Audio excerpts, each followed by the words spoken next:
अगर आप भी चाहते हैं राजीव रॉक्स के ऑडियो और वीडियो सबसे पहले आप तक पहुंचे, तो लाल बटन को दबाकर चैनल को सब्सक्राइब जरूर करें और साथ में बेल आइकन को दबाना ना भूलें।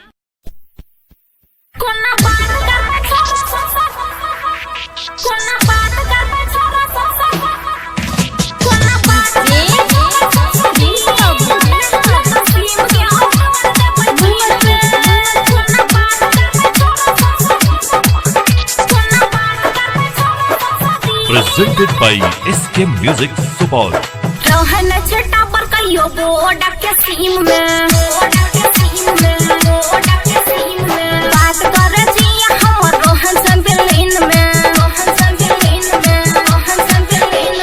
रहन छटा पर कहियो बोडा के सीम में बात कर जिया हमर रोहन संबिलीन में चिल्लर फरा कई बोडा के सीम में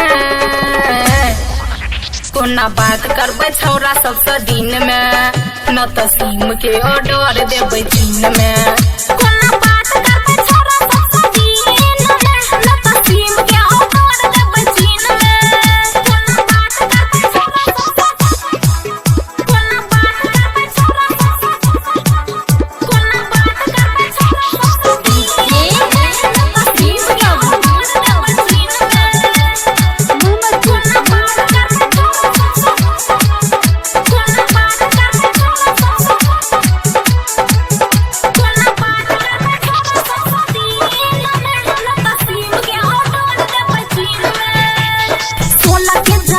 हमर बस में न आबै छै छौरा सबसे बात करेला मन घबराबै छै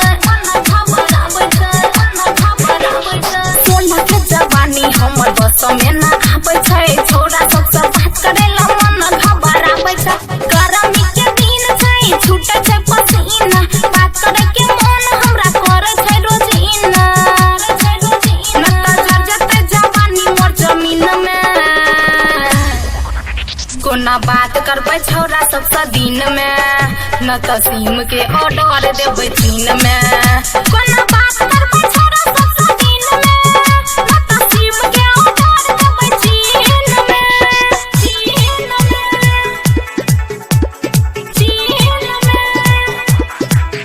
कोना बात